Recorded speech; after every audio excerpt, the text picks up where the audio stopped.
Hi, and welcome to Manned Up Conversations, where we connect with evolving men to discuss issues around masculinity and manhood, and also provide tools to help us be better for our society.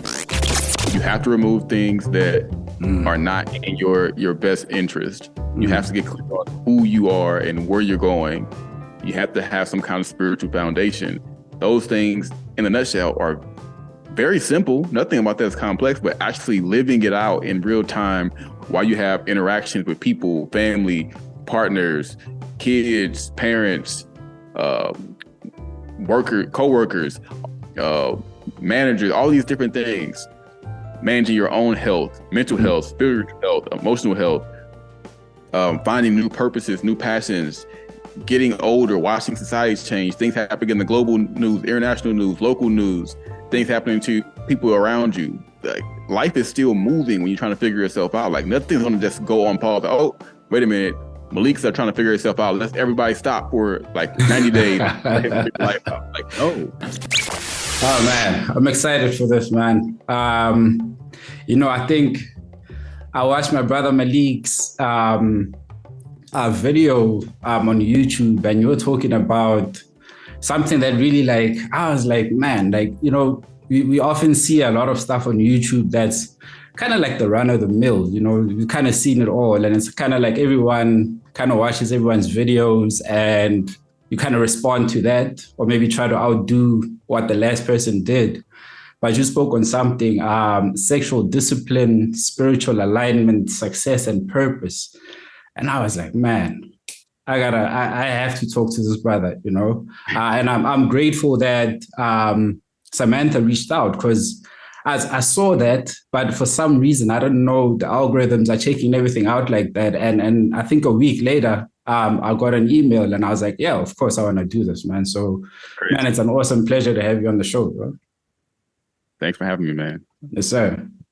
So, J. Malik, man, you are an American spiritual teacher, you're an author, you're a speaker, multi-talented man. Tell me, how'd you get involved with this work, bro?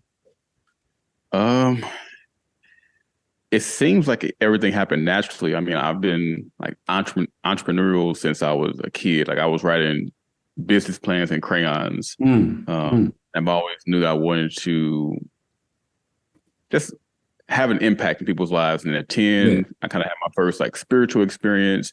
Come from a very spiritual family. Dived into music at a young age, but even then, my like content of my music was spiritual based. It was like empowerment based.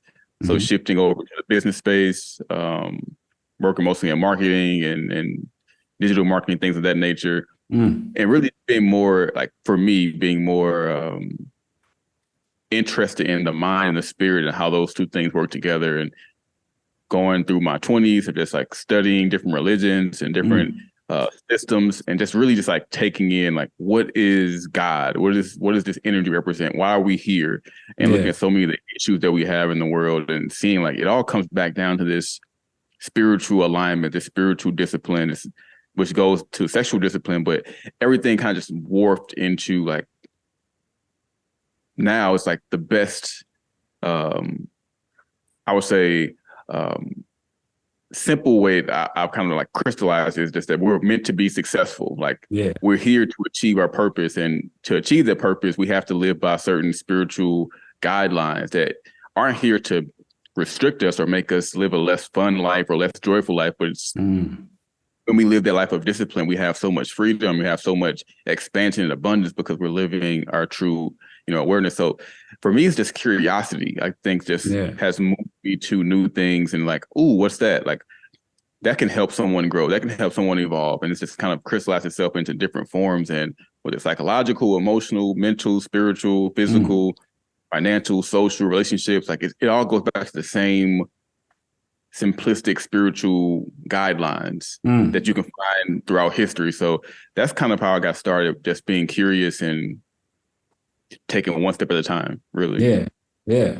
Oh man, that sounds amazing, man. Because when we talk about sexual discipline, I want to maybe just kick it off with that. people would think about abstaining from sex, maybe joining the men going their own way movement, where you're like, man, I'm getting away from all of these women. I'm just going to go, hang with a bunch of guys out in the mountains. And that's what sexual discipline represents to me, But I know in your terms, you break it down in a very different kind of way, man. So let's get into that, man. So what is sexual discipline to you? So I think we have to start with that foundation of, what is sexual energy, and realizing that we have sexual energy. That's the idea that, all of us, we're born, right? We're born from a mother, and we came from, virtually nothing in the physical. Like, we were virtually just an idea. We're just DNA that was trying to figure out what it wanted to become. And that energy came from two beings coming together, and it created an entire being with thoughts and hobbies and passions and purpose. Like, that all came from just the connection of two people. So there's so much energy that we just have within us that is dormant. We're not always making children 24/7, right? So that sexual energy is being used in different ways, whether that's creating something or whether that's observing something. We're just always using our life force energy. And so sexual discipline plays a part when it's like, when you realize how powerful the energy is, it can create a human being out of thin air, but it also can guide you towards your purpose. It can also shift you into something more positive. And so the discipline part comes in. It can also be used for the negative. It can also bring you people who aren't aligned with your life, who aren't aligned with your purpose, who don't have the right intention for you or not in the right vibration. And so the discipline is not only recognizing this energy that we have it, 2, that it's powerful, and 3, that if we're in the positive, we're going to go in the positive direction. If it's negative, go in a negative direction. So I have to protect it because I value the energy I have within me. So it's like a self-worth and self-confidence, self-esteem thing. It's like, if I value my body and I value the energy that I have to use, why would I use it on something that is just for a good time, or just because I feel lonely, or just because of X, Y, and Z reason, or because I want pleasure, versus, hey, I'm here to build something.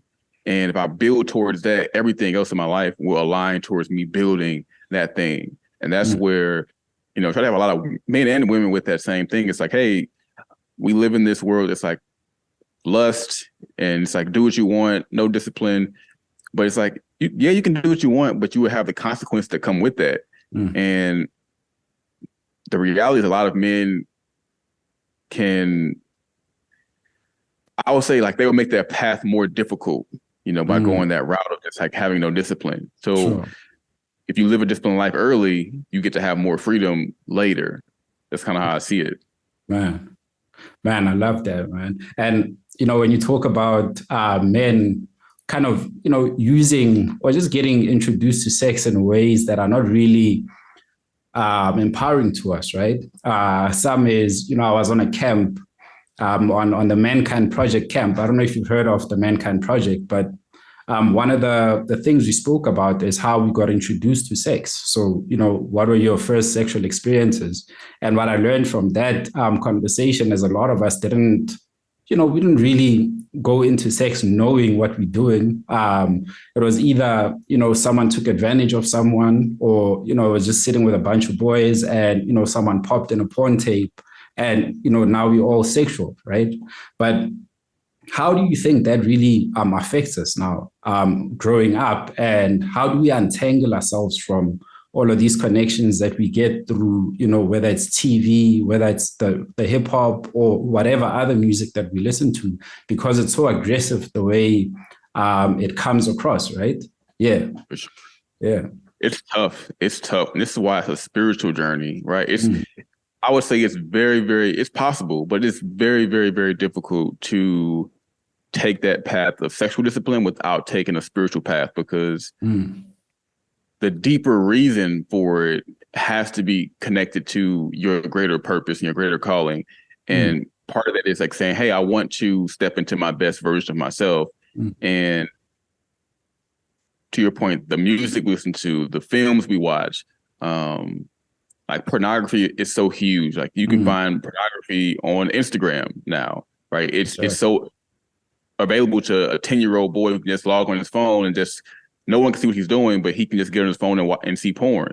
So, and I think that's just more of the, spiritual attacks from the darker side of things that's trying to push us off our path, off our purpose. So to really get to a place where you're saying, hey, how can I detangle this? Or like, I've been exposed to this through music, through film, through Hollywood, through pornography, through, it could be family members, cousins, brothers, uncles, friends. Society as a whole can just like lean you to that direction. And it's like, until there's a saying, hey, I want to detangle and let me get closer to God. And just that first step of saying, hey, I'm willing to do that. I'm willing to make that jump or take that walk of faith will allow someone to say, okay, let me then release anything that's not actually serving my purpose and serving God. And there's so many things that can just fall off your life.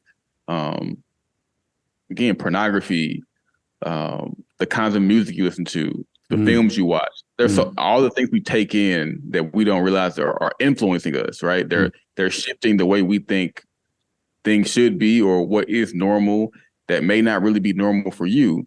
And those are the two biggest steps, like declaring it, taking that walk and just saying, I'm open, and then like really making a list of saying, hey, what things in my life right now are not moving me towards my best version of myself. And just write that list down and release one by one.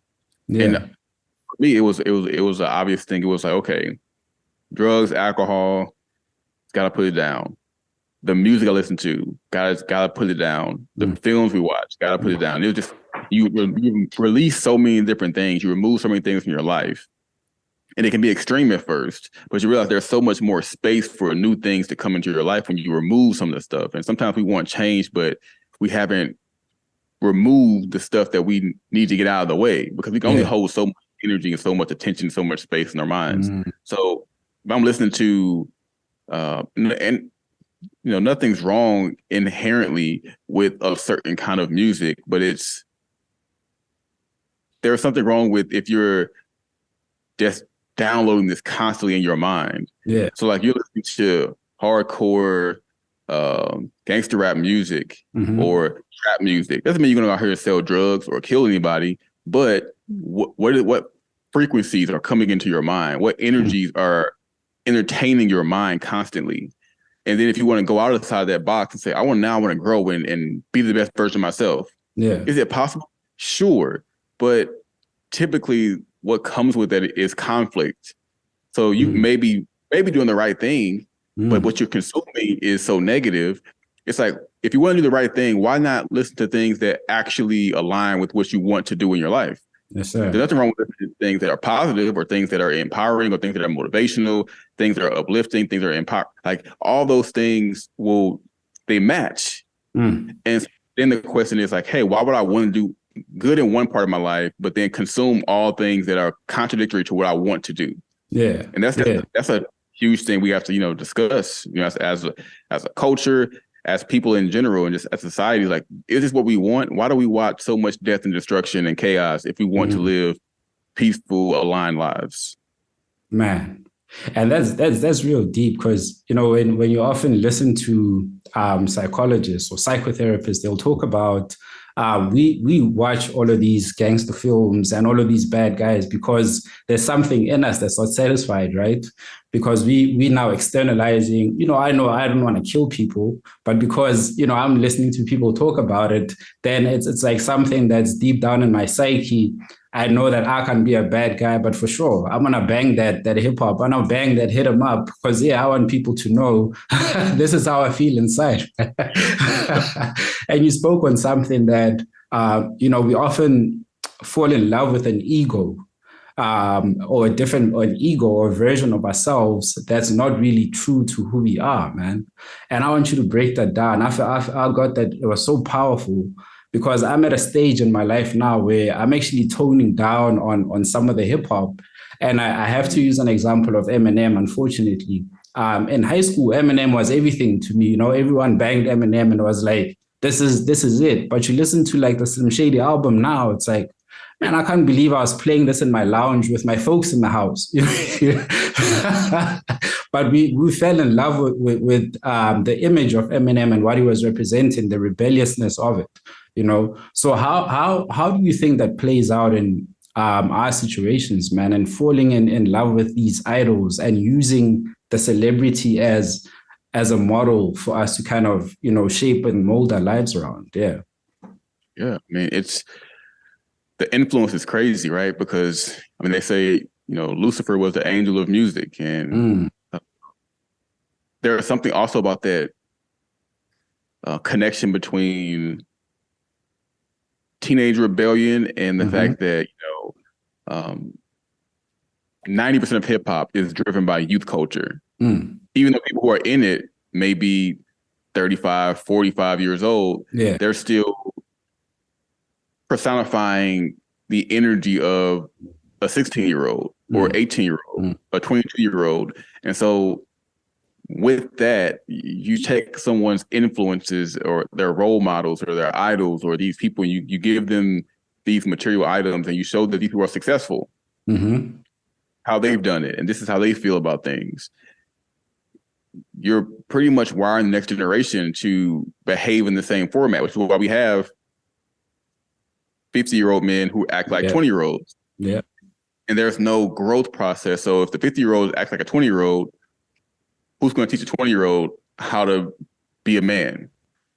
But there's no one to teach it because the 50-year-old is trying to fit in still. And that's kind of how the youth culture is wired, because now as we get older, it's sad, but the people who get older want to still remain in their youth.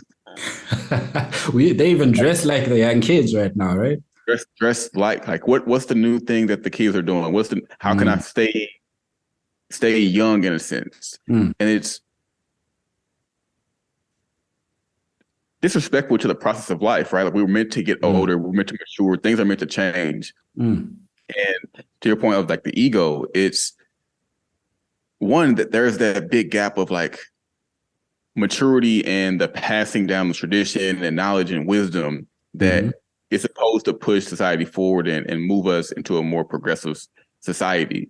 Especially when it comes to men, like this really impacts men at a different level, because if no one can teach you at 50 how to be a father or how to be this or how to be that, and everyone's trying to stay 20 years old, we have a store called Forever 21.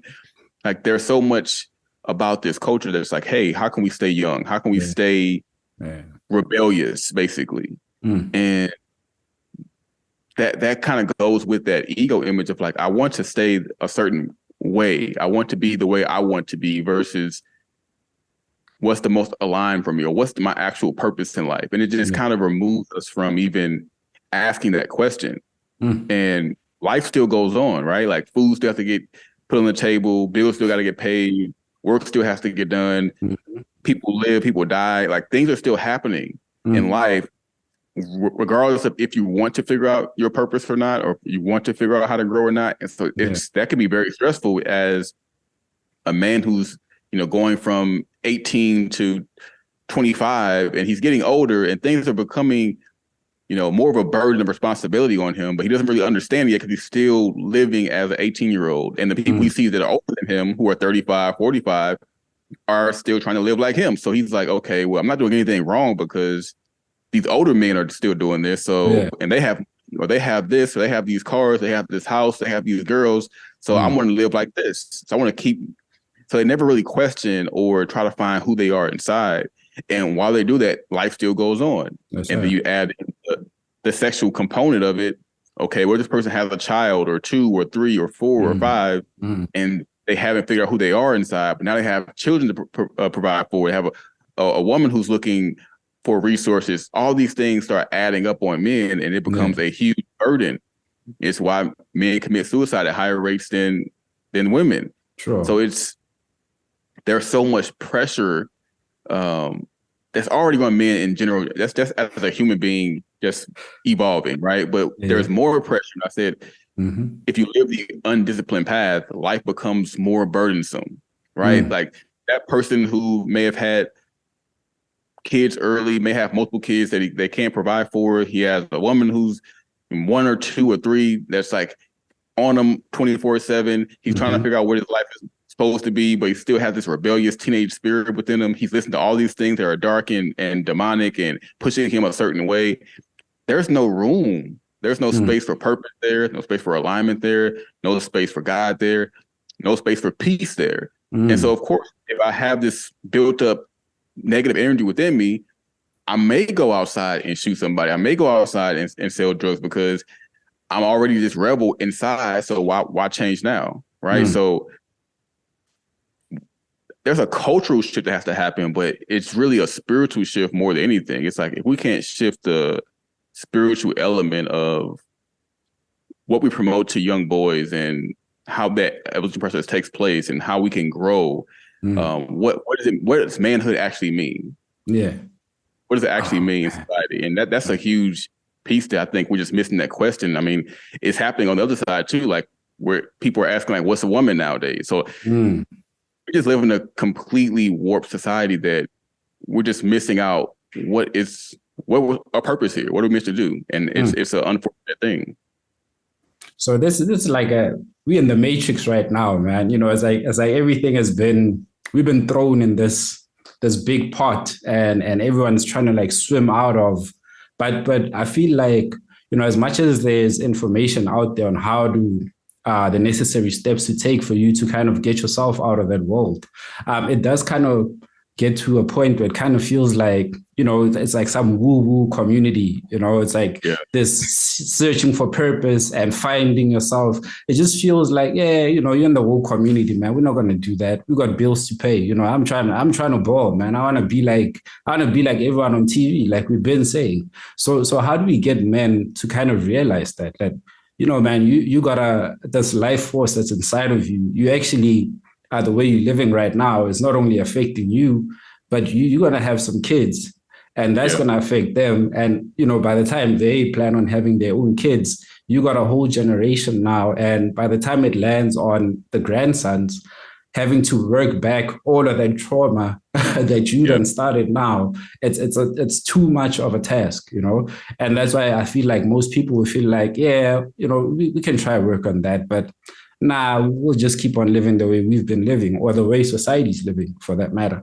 So, you know, in terms of triggers and trauma, it's something that you touched on. And I was like, oh, man, you know, I've got some traumas of my own that I touched on the podcast before that I'm working through right now, you know.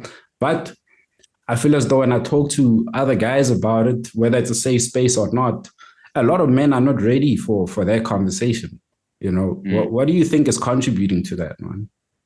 Man, that's funny because I put together, or I tried to put together a group of men for this same exact purpose, and it just wasn't flowing. There's something about that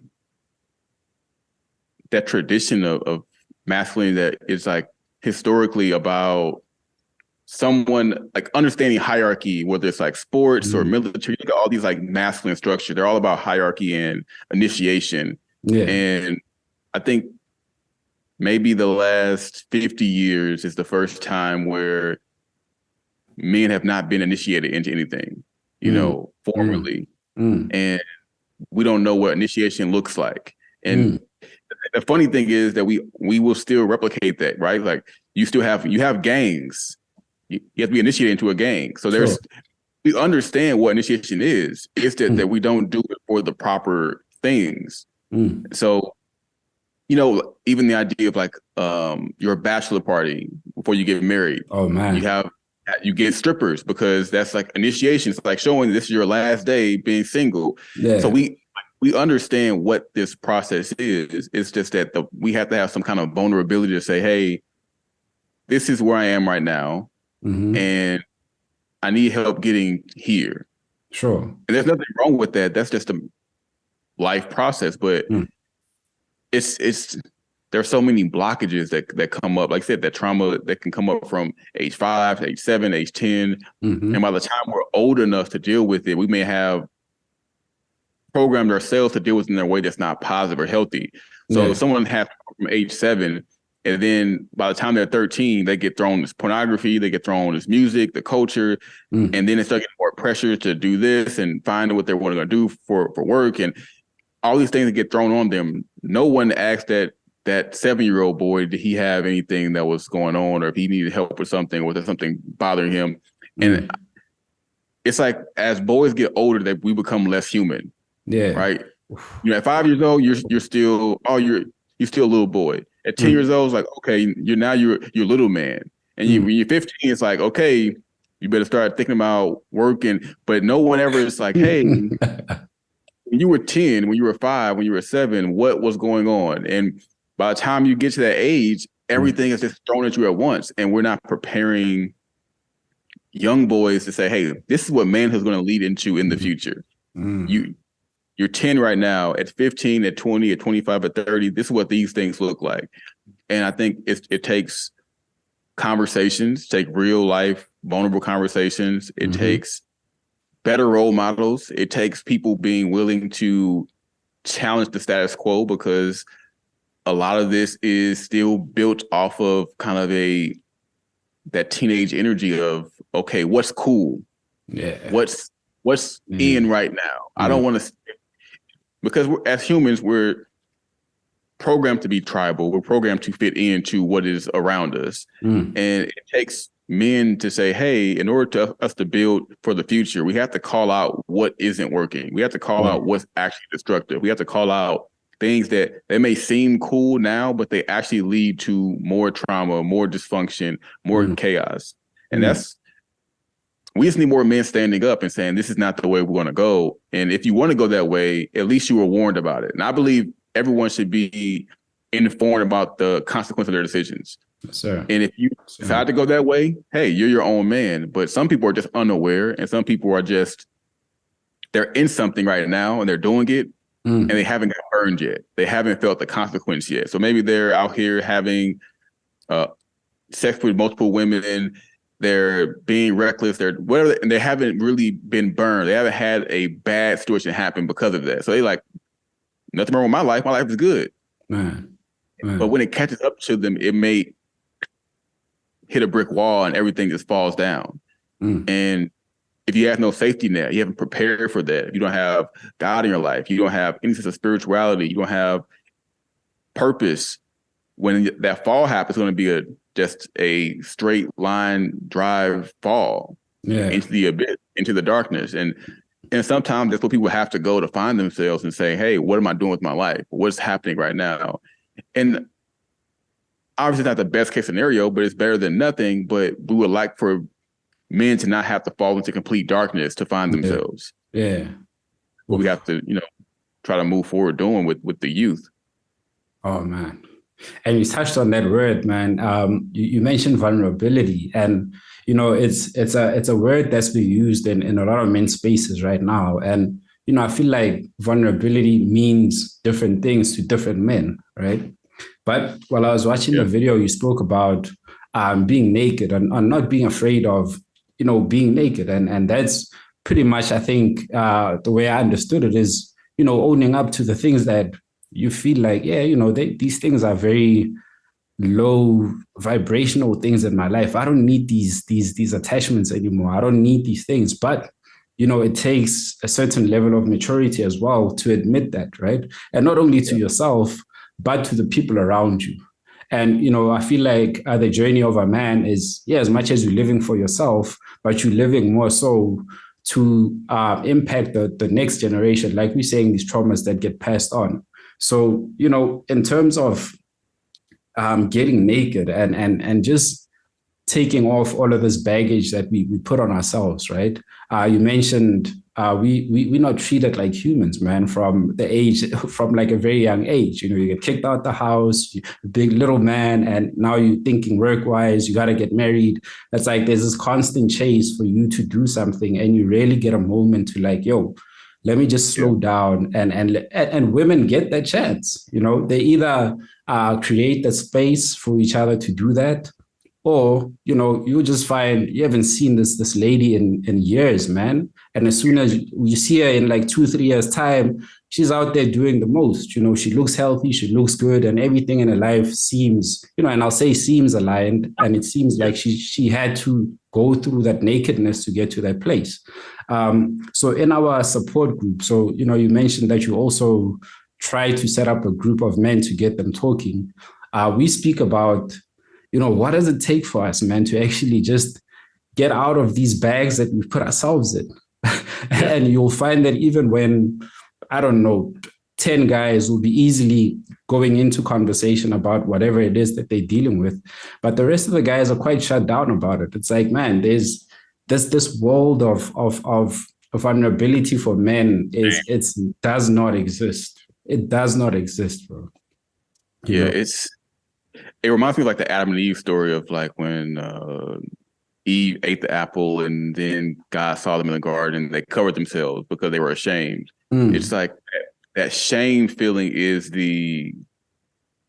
what blocks vulnerability. It's like, I don't want to be vulnerable because I'm ashamed. And from my personal experience, I think it's easier. And this is not even just for men, but for women too, but specifically for men. Men, I feel like, develop more or get into a vulnerable space when they see the route to growth, like in a tangible way. So whether that's like, hey man, I want to grow my business. What I need to do to change to get this outcome? Or they say, hey, I want to be a better husband. Then we can kind of get into the details of like, what's stopping you from being that now? Or there has to be some kind of like reason. Like there has to be a logical reason for men. Women, it's more like they can just talk about what they're going through for no reason. They may not mean anything by it. It's like, today I feel sad. You're like, why? It's like, I don't know. Just telling you I feel sad. Like a man can never just be like, I feel sad today. And you be like, why? I don't know. I just feel sad. Like that normally wouldn't happen. Sure.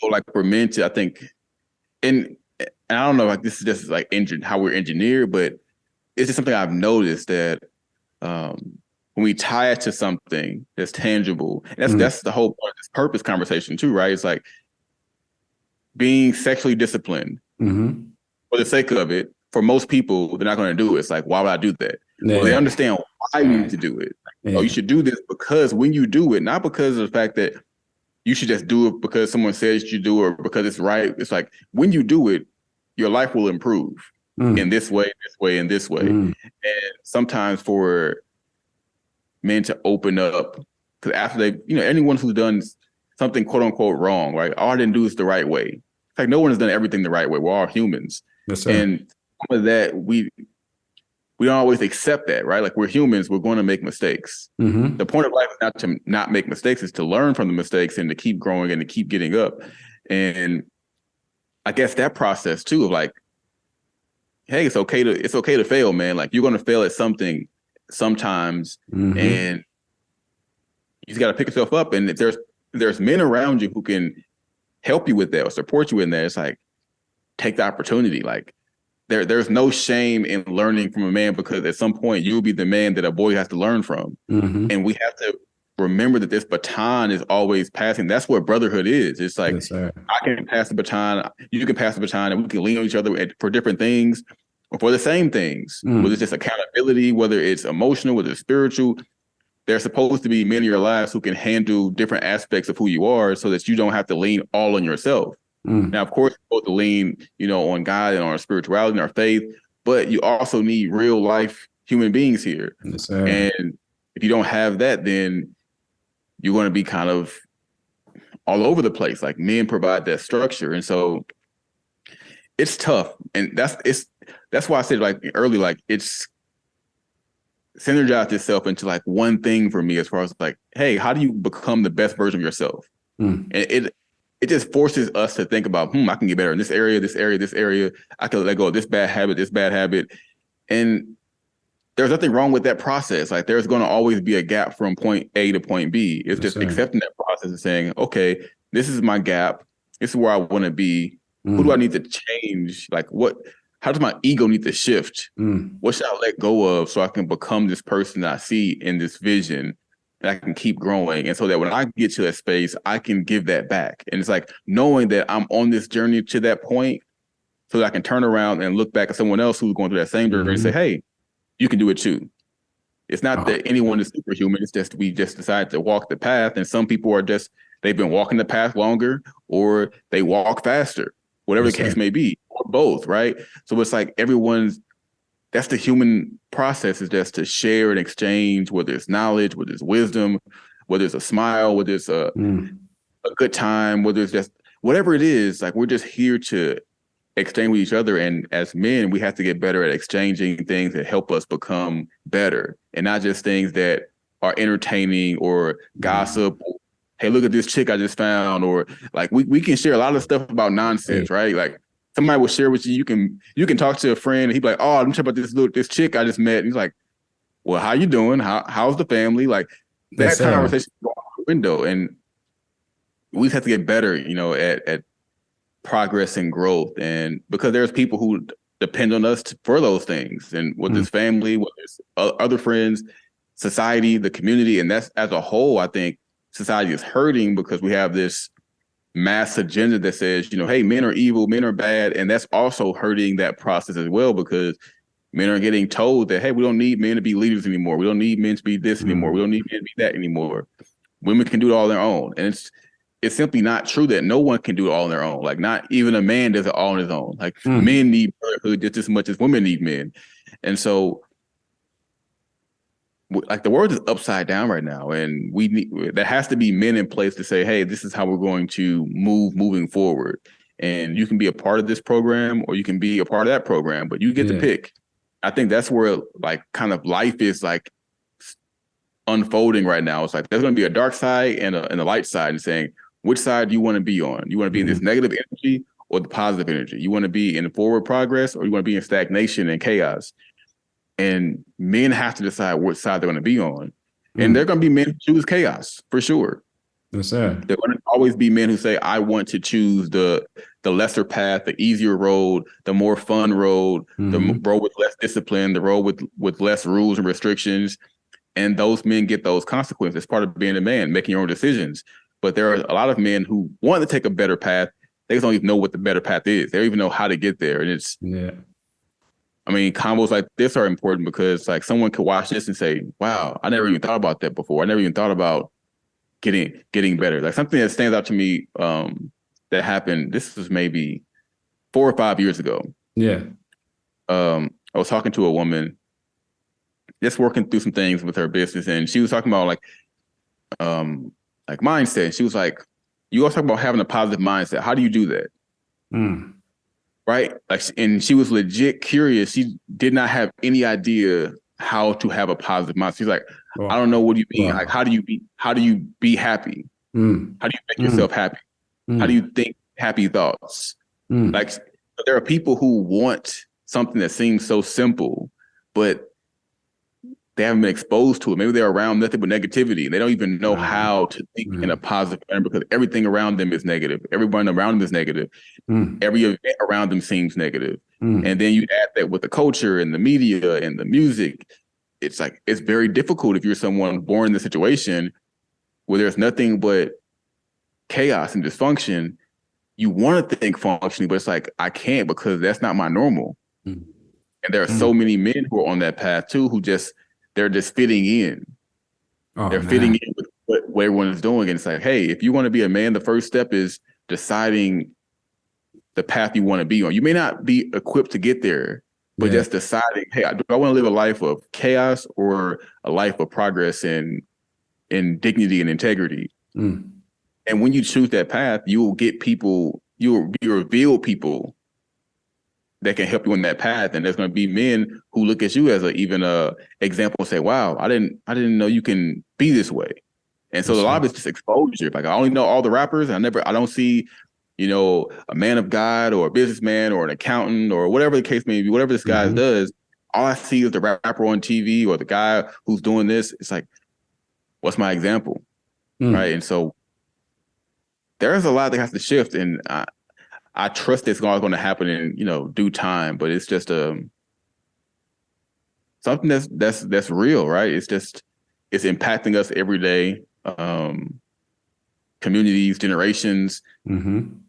And to your point, like by the time you catch up to it, the grandson, it's like there's already so much other stuff. Now there's new things that you have to worry about. Like things that kids have to go through today is different than what we had to go through as kids. Like there's so much stuff with gender, and it's a whole new world now for kids. And it's like, how do you expect a young boy who's growing up today to understand what being a man is supposed to be with all this stuff going on? And then 20 years they're gonna blame that man like, you're not a real man. It's like, well, when he was a kid, no one taught him.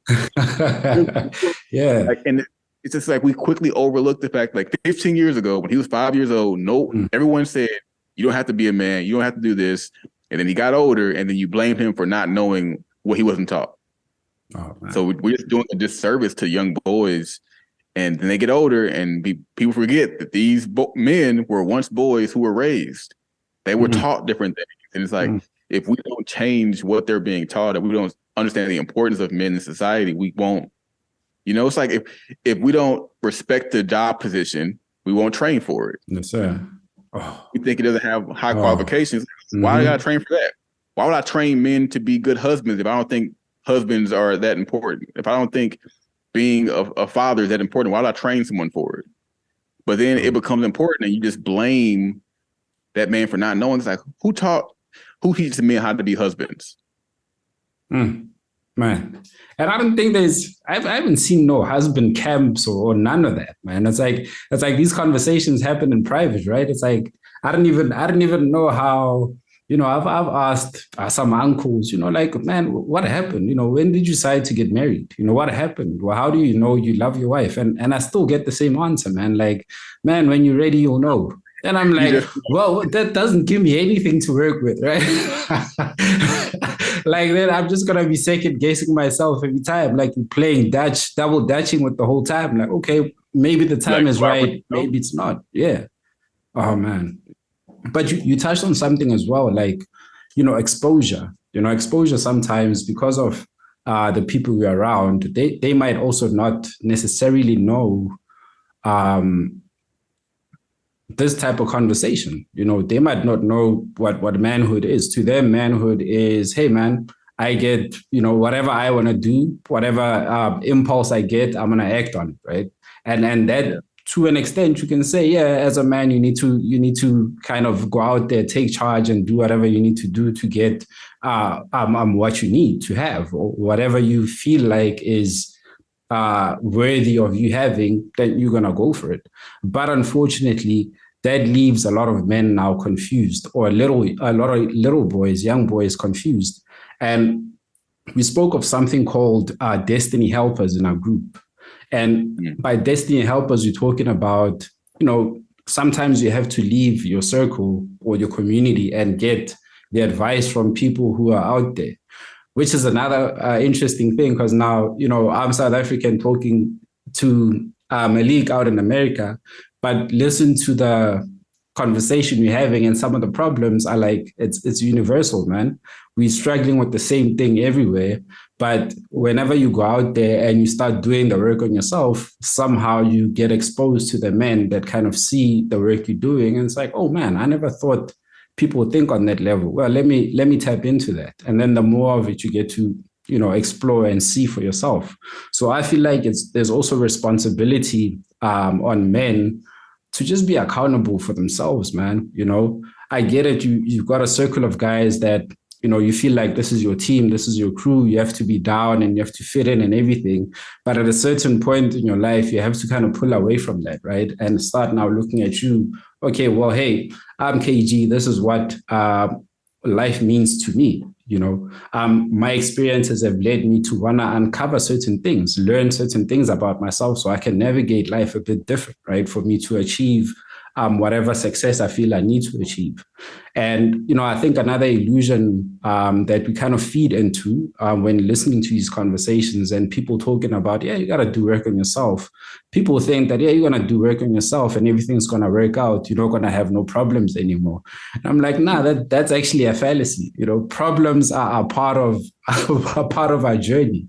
You're always going to have problems. And I think the more you work on yourself, then you start developing tools to now meet those problems at a very different level and kind of, work yourself out of those things differently from what you did when you were 15, 20, when you start reaching your 30s. I kind of feel like you're at a point now where you need to be giving game to the young guys, and you need to be spending time with probably 50-year-olds, man, because you're now getting the baton from them to pass down to the youngsters, right?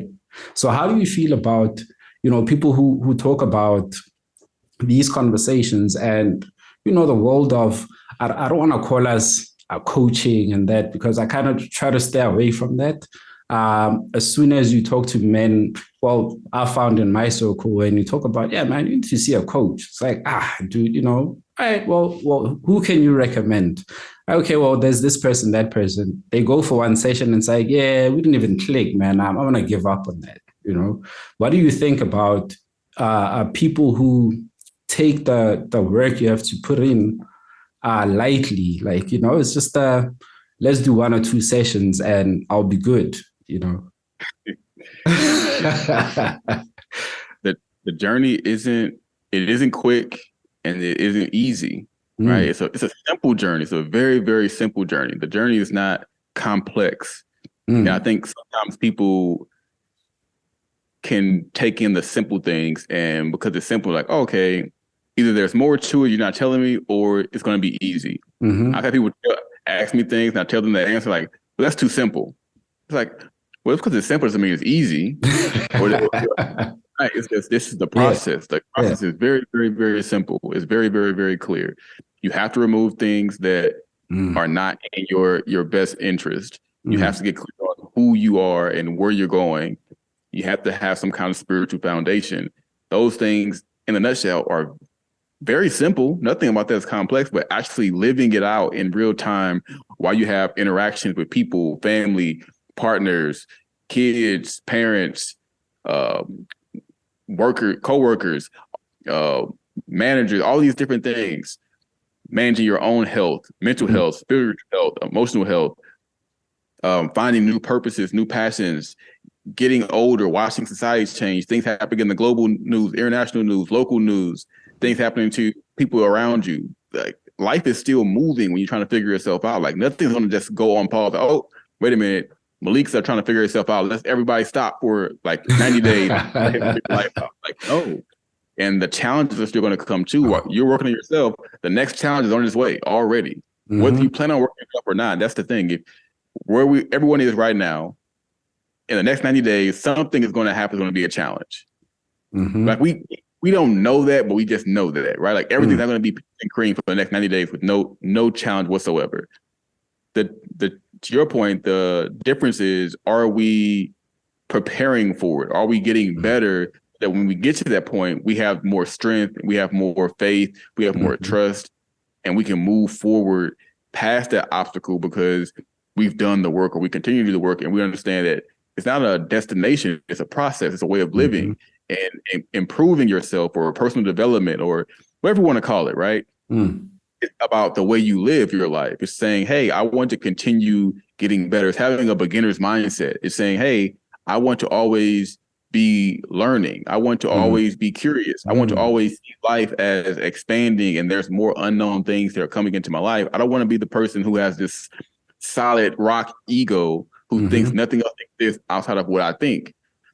And when you have that, that mindset as a man, you have the beginner's mindset. You're not afraid to go out and seek help or get information or learn something, because you see that as not some weird thing of this person knows more than me, or it's the ego is out of it at that point, because it's about curiosity. It's about learning and just gathering things that can help you build your toolkit and your resources to make your impact and do what you're here to do.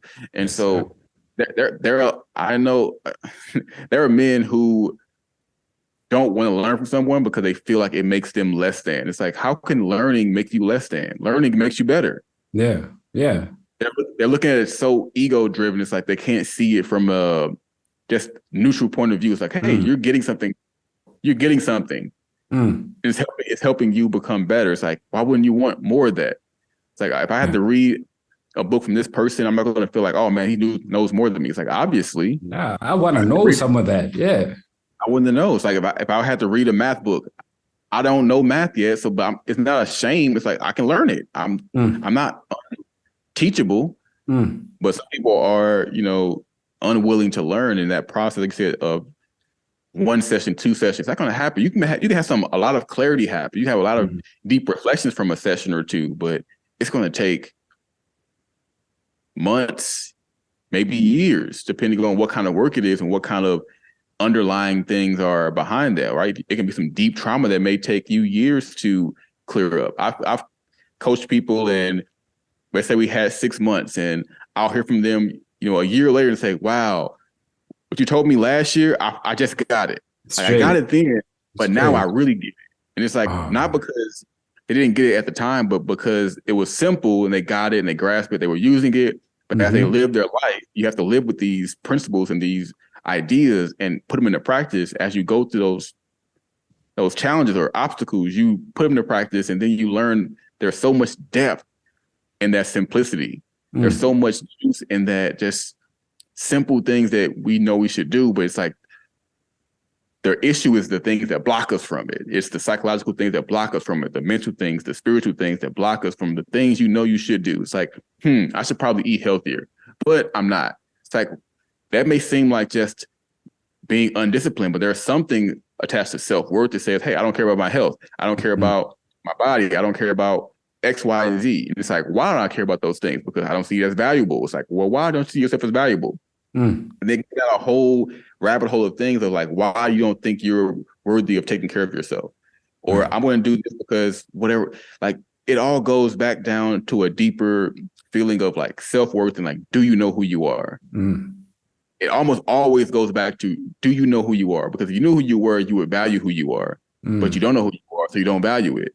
It's because you don't value it, you don't take care of it. If you don't take care of it, you get these results, and now everything is just piling on of the negatives. Like, hey, you have to find out who you are. Everything shifts when you find out who you are. Man, I love that, man. And I think I know you about to run out of time with this, man, but, speaking of all of that and knowing who you are, and, I think there are a bunch of people out there who are running around thinking, yeah, I figured myself out. I know who I am. But, that's, I don't think we kind of know who you are, but you can't fully say, I know every part of myself, and I fully can sit and be like, yeah, I'm KG, this, that, and the next. I know everything. And I feel like that leads to something you spoke about, where you speak of spiritual arrogance. And I found that such a powerful, because I never even heard that from anyone, So when you speak of that spiritual arrogance, I think, when I think about that, it's like, yeah, I read the Bible. I believe in the Lord. I believe in everything working for the good. But, there's also this thing that I have on me that, yeah, I know everything's going to work out for me. I'm going to discount everything not working out. Like we were saying now, that you feel like you're going into coaching and 2 sessions and you got it all together, right? You don't need people. You know everything. But, what is spiritual arrogance, man? What do you mean by that? Oh man. But so from a personal standpoint, it's like I said, the identity, there's the ego and there's your actual being, your essence that's trying to expand further out into, who you could be, your potential. And the same way that development process takes place by saying, hey, I'm a beginner's mindset. I'm going to keep learning. I'm going to keep being curious. You have to be learning about yourself. You have to keep being curious about yourself, because if I'm growing, that means who I think I am is not really true, right? At one point we were all 5 years old, and at one point we were 10. Like, which one of those versions of you were the real you? It's like neither, and both. It's like there's something about that unknown factor that is always within us, because that's part of the that spirit that is trying to expand constantly. Like, hey, your highest version of yourself you could think of, your most amazing version of yourself. That version is already real. By the time, if you do the work to get there, when you get there, there's gonna be more stuff. Yeah. And it's just constantly going, no matter what goal we can put in front of it, what objective, what milestone, what amount of money, what kind of house, what kind of wife, what kind of car, what kind of kids. Even when you get all the stuff you think you ever could want, there's going to be more. And not necessarily about the stuff. It's about your spirit's going to say there's more for you. There's more for you to experience here. There's more that you can desire on a psychological level than you think. And it's going to push you forward to more things. And that's just more impact and more creation and more legacy. And that's what all men, our paths are paid for that. It's built on, hey, if you really can get deep within yourself, not only are you going to achieve and become a better leader, become a better, cultivator of resources and people and all these different aspects of life, but you're going to continue forward in that progress. You're going to continue, you're going to be a representation of that. And that's what, again, we're meant to be successful in the right of everyone has a purpose. And, just expand into that. It's such a crazy thing. It's like, I like using sports as an analogy for this because we can all recognize a sports team, say, oh, it's my favorite player. He's the best. And then we can look at who's not the best and say, that person is lazy. They don't try that hard. They don't practice good enough. But we don't often do it for our own lives and say, am I being the best version of me, or am I being the person on the bench who's barely just getting the paycheck? Right? And a lot of men, they coast through life and it's like, hey, I'm on the bench, getting the paycheck, and I don't really care about being the best version. I don't want to be the best me. I want to go to the Hall of Fame. Man. I don't want to win a championship. Man. It's like, but that's what life is. Sports is nothing but an analogy for life. Hey, do you want to be the number one you? Or do you want to be the one version of you who's not in the game, who's on the bench? You're getting paid to be on the bench, but you're not living the life that you could actually live. You have a higher potential than that.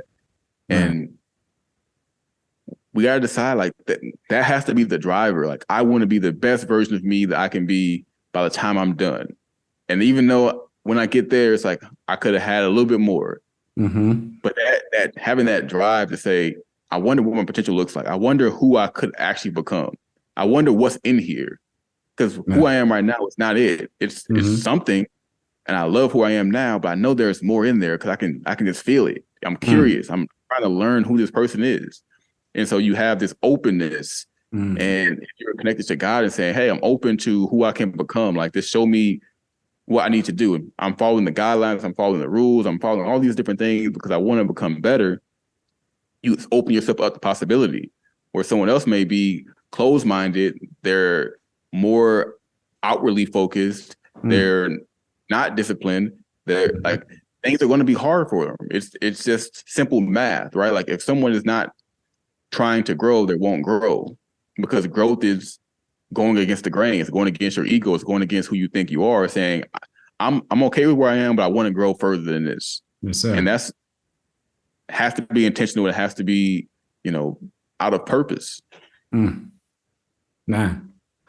Malik, man, I definitely, I wanna go on, man, for, I don't know how much longer we can have this. But just to close it off, what's your wish for men? I know we touched on quite a lot of different subjects and where men could be, how they can try and improve themselves. But what's your wish, man? Like, let's say in a year, in 5-10 years time, where you look at men and you're like, man, this is what I love seeing. What's the ideal?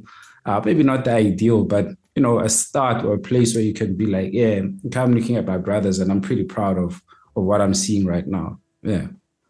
I love that question. I think a huge shift would just be valuing manhood and valuing our space in the community and the family unit, and saying, hey, we're meant to be leaders, and we have to be accountable to each other and for our communities, and just having more stable family structures would just start things off the right way. Even if you're not sure, how to do things perfectly, but just being intentional, saying, hey, I want to create a healthy family for my children so that they can learn and they can grow and they can develop.